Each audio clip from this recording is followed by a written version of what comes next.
Spiritual Teaching 231. Love each other. 1. My insightful gaze penetrates you, and I contemplate that you form with your hearts a bouquet of flowers to present to my divinity. 2. I see your sufferings, and I alleviate them with my paternal caress, so that, encouraged by my word, you may become a people strong in tests. 3. Whenever you have come to me to present your weaknesses or to ask me for help in the storms that you go through, whenever you have been in danger of falling under the weight of the cross and you have sought me, I have freed you from your burden and your pain, becoming strong spirits. So I said to you, go ahead. Do not return your face, because your spirit will be filled with fear when you contemplate your past. 4.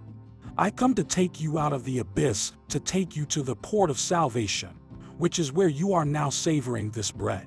You have rested in my lap of peace. I have been a ray of light in the darkness of your existence to help you walk without stumbling. 5.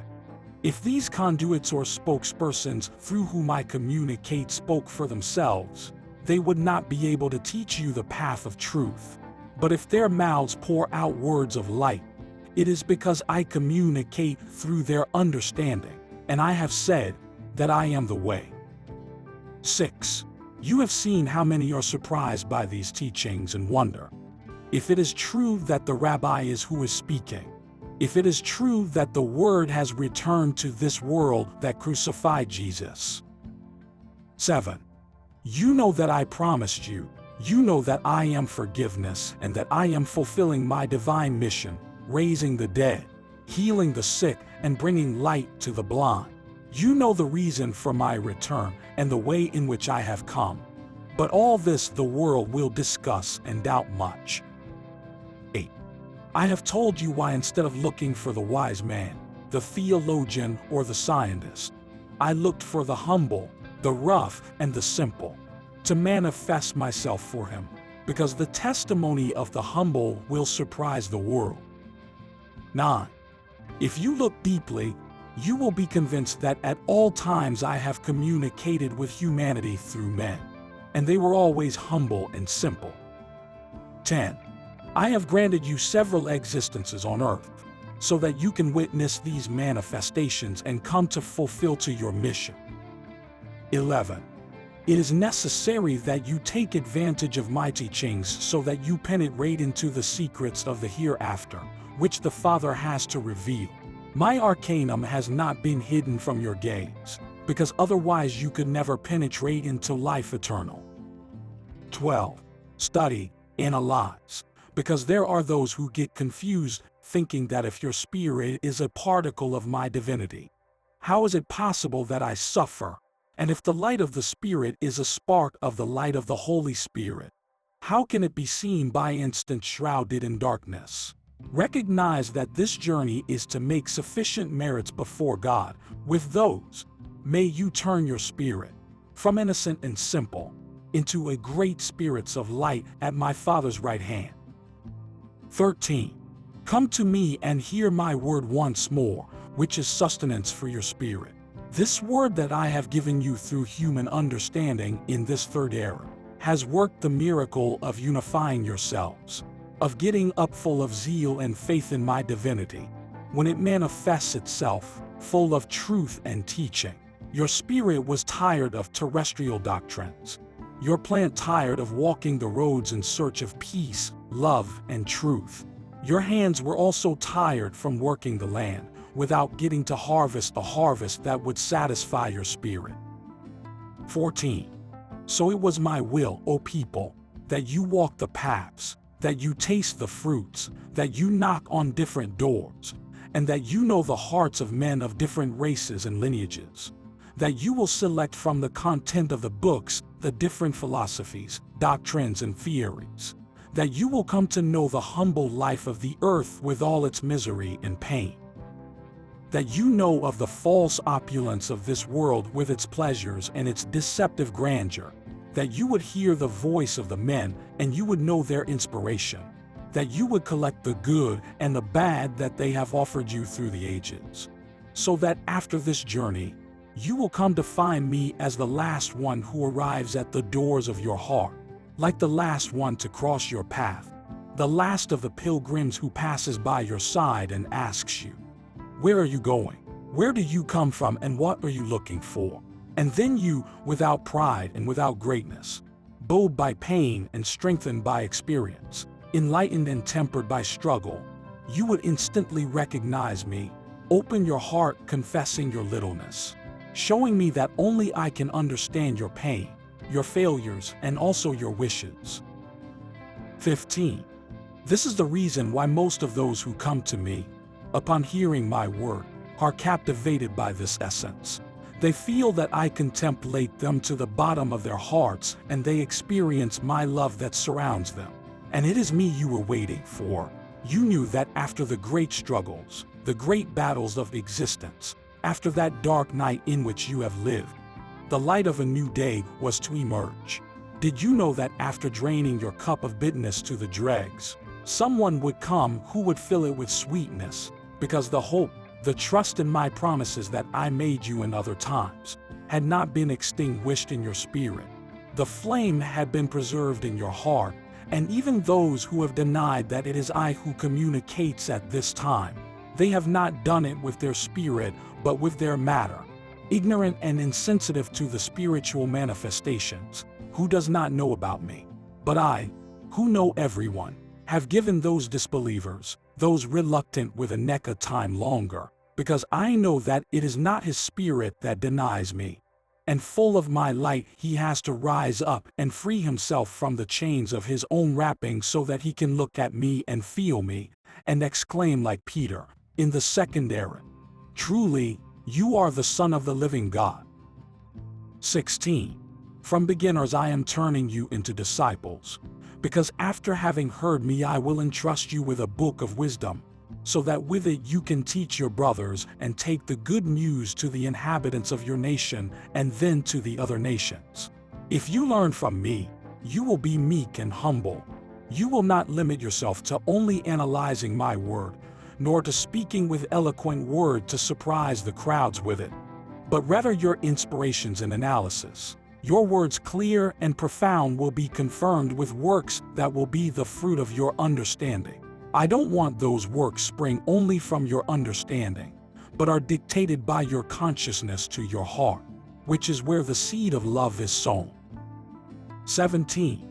Then you will be able to convert humanity, because after being fed up with empty words, sick and tired by the falsehood of the various doctrines and ideas, she will seek a teaching that tells her about true love, charity, and peace, that makes light in the darkness and spills balm where there is pain, that transforms those who carry in her being spiritual or moral degeneration. Then my doctrine will triumph, and the number of those who follow me will grow, carrying his banner of peace, unity, and goodwill. 18. I want you to make good use of this time, for the Spirit to teach and stimulate the body, to bend it and become her own instrument, her humble servant, that it is not the flesh that comes to pay me the worship, that worship must be in spirit, that it does not come between your spirit and mine, because then purification will continue and what matter feels will reach the spirit, because it still does not know how to overcome pain and weakness. Spiritualize without falling into fanaticism, and you will see how much peace you will experience, how much strength you will impart to your heart, and how strong you will be in the face of the snares of pain, old age, and disease. 19. This is my teaching. Who among you cannot understand it? It's clear as daylight, and that light you all can look at it. I am giving you this lesson so that you can indelibly engrave it in your spirit, because it will give you strength tomorrow, when trials are upon you. 20. On this earth there has always been struggle between men, war, discussion, division. Since the early days, the ideas of some have always been raised against those of others. So you see that instead of virtue, wickedness has risen. Before justice, injustice. Before the voice of the Spirit, that of the flesh. Before one knowledge, another. And those who have propagated my spiritual doctrine from the earliest times, they have found men of science as adversaries. Still in this third era I contemplate these you fight among men. But the day has come when I will have the last word. 21. All wisdom, knowledge or science has sprouted from me. I prepared this planet to be the abode of incarnated spirits. And before sending you I prepared this world with grace, with love and wisdom. I deposited in the entrails, on the surface, in everything, the elements necessary for your life, for the conservation, pleasure and satisfaction of my children, so that you would discover within this nature all sources of life, everything that was shrouded in mystery or kept in deep arcane. I gave you talent, enlightened you and gave you the gift of science, so that through that talent and in accordance with your needs, evolution and tests, you were the inexhaustible source of life and wisdom. 22. You have all enjoyed this gift of science, but I have chosen some to give them great missions, so that they would discover everything that does good to the spirit, and then offer you the inexhaustible water of that source, and they will help you in your life and earthly happiness. To those chosen I also entrusted the intuition of the spiritual life, that which is beyond science, above this terrestrial nature, and that is why from the earliest times man has worshipped me and sensed the existence of a being universal, of a mighty, omnipotent and creator God, who has reserved for you an elevated life, which is more beyond this world, a life in which consciousness, love, light and reason will shine, because all this forms part of your spirit. And although you all have that intuition that speaks to you incessantly about these faculties, it was necessary for him to send among you spirits of great power, so that they might come to reveal to you the greatest mysteries, to open a way for the spirits and lead them to me by the shortest and most certain paths. They are the prophets, the patriarchs and envoys of all times. 23.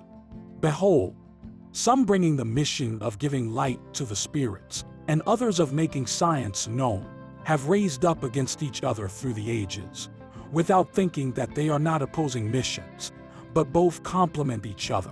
My light has been shed on all beings, so that you understand your mission and respectfully take your share.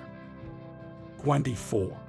If you have heard from me that I censor the work of scientists, that I claim science, that is because that source of life, those revelations that I have made to you, some have not used them for the good and the advancement of humanity, but have put them at the service of evil and destruction. Plus all those who have fulfilled their mission, that they have penetrated with humility, elevation and respect to discover what has been my will to reveal to them. In them I have poured myself. I have been pleased and see how many charities they have done. 25. Your material life has evolved.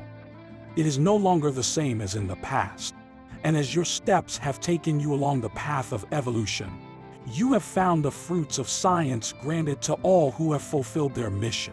To those who have mistaken my mandate and penetrated into my arcana to discover the mysteries of nature, to those who have taken the force of the elements only to use it in works of destruction and death, I condemn and call on you, because I have come to order and channel all the elements, and everything must be restored and returned to its place.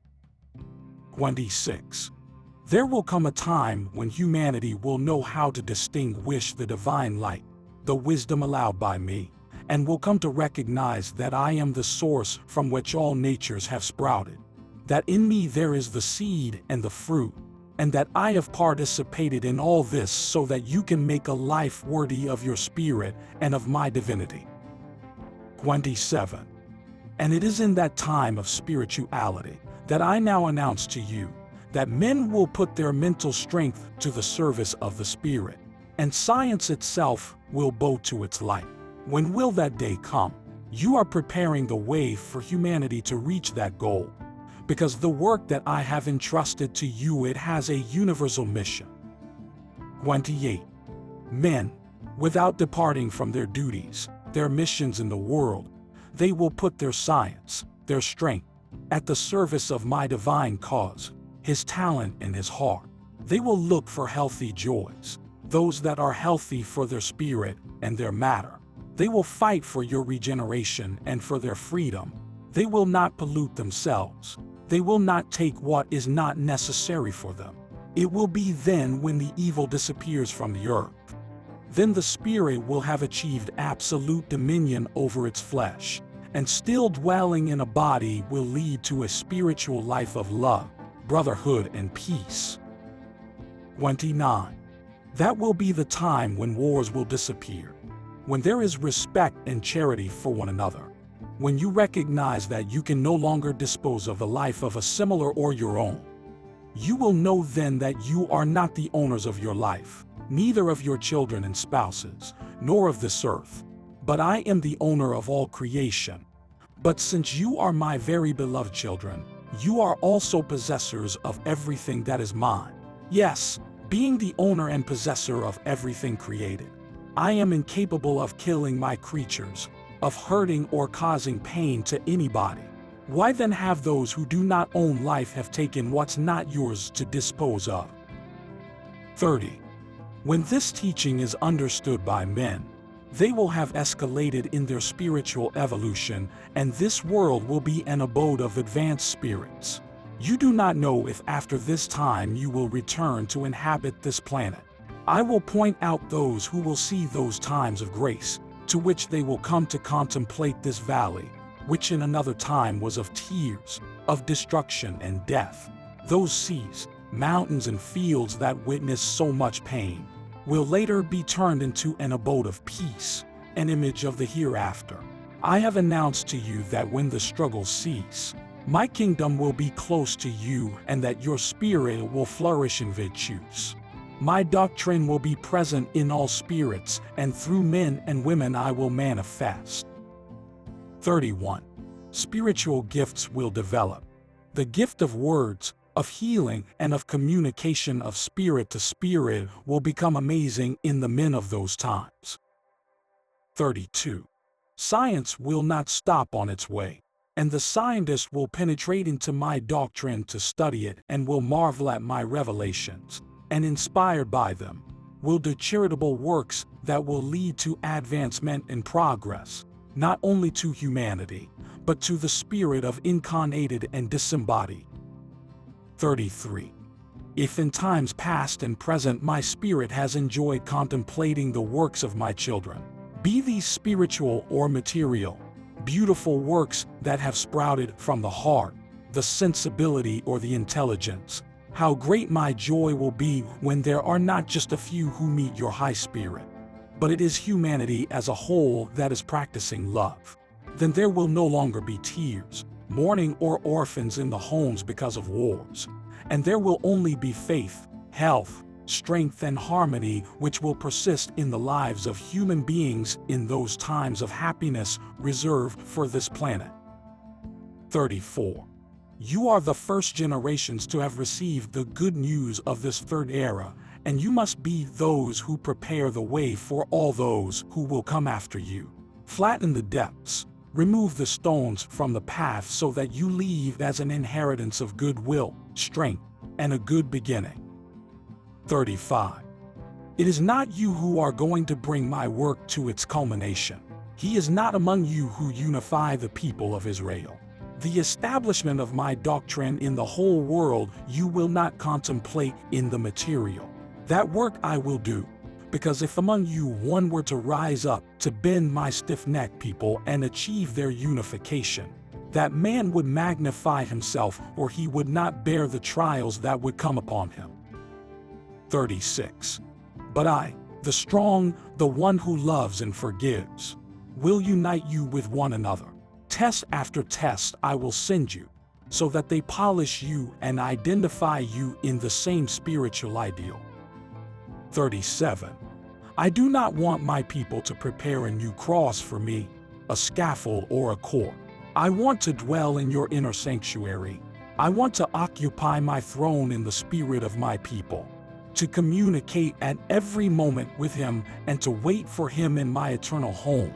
in my universal throne of humility, in my place of loving Father, when all full of merit, of fulfillment, strengthened by struggle and refined by virtue, come to me with dignity to receive your reward.